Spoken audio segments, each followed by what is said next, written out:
আসসালামু আলাইকুম। আজকে হঠাৎ করে আমার নজরে পড়ছে আমার গরুগুলার লেজের আগাগুলা স্বাভাবিকের চেয়ে একটু লম্বা হয়ে গেছে। এজন্য আমার কাছে একটু বিশ্রী লাগতেছিল। তো ভাবলাম এই গরুগুলার লেজের আগাগুলা কেঞ্চি দিয়ে কাইট্টা একটু স্বাভাবিক করে দেই, একটু সুন্দর করে দেই, একটু স্টাইলিশ করে দেই। আমি যেহেতু একজন ক্ষুদ্র কামারি, সবসময় ২-৪-৫টা গরু লালন পালন করি।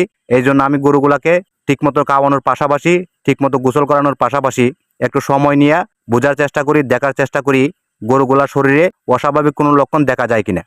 বিশেষ করে এই গরুগুলা যেহেতু আমি কুরবানি ঈদ উপলক্ষে লালন পালন করতেছি, এই জন্য এদেরকে একটু বেশি সময় দিতেছি, যাতে করে এই গরুগুলাকে একটু সুন্দর করিয়া, আকর্ষণীয় করিয়া, চকচকা করিয়া মানুষের সামনে উপস্থাপন করতে পারি।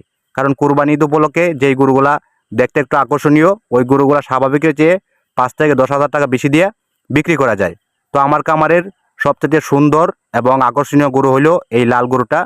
এই গরুটার লেজের আগাটা একটু লম্বা হয়ে গেছিল। প্রথমে এই গরুটার আগাগুলা কেঞ্চি দিয়ে সুন্দর করে কেটে একদম ম্যাচিং করে স্বাভাবিক করে দিলাম। পরবর্তীতে আমার কামারের দ্বিতীয় বড় গরু হইলো এই ফ্রিজিয়ান ক্রস গরু। এইটার লেজের আগাটা একটু বেশি লম্বা হয়ে গেছিল। একটু সময় নিয়ে এই গরুটার লেজের আগাটাও একটু সুন্দর করে আকর্ষণীয় করে দিলাম। তারপরেও কি জানি একটা আমার কাছে কমতি কমতি মনে হয়েছিল। পরবর্তীতে মনে পড়লো যে ওদের গলায় আকর্ষণীয় কোনো কিছু দিতে হবে। তো আমি গলাটাকে আকর্ষণীয় করে তোলার জন্য RFL এর যে লুজ পাইপ আছে মোটরের 1 ইঞ্চি, ওই লুজ পাইপের ভিতর দিয়া এসএস এর রশি ঢুকাইয়া সুন্দর করে মাপ যোগ দিয়া গলায় পরাইয়ে দিছি। এখন আমার কাছে মনে হইতেছে যে গরুগুলা একদম পারফেক্ট। মানে গলায় যে RFL এর পাইপের ভিতরে এসএস এর রশি দিয়া সুন্দর করে বাইজা দিছি। এখন মনে হইতেছে গরুগুলার প্রত্যেকটা গরুগুলার গলায় সুন্দর মালা পরানো হয়েছে। এই ছিল আজকের ভিডিও। সবাই ভালো থাকবেন। আসসালামু আলাইকুম।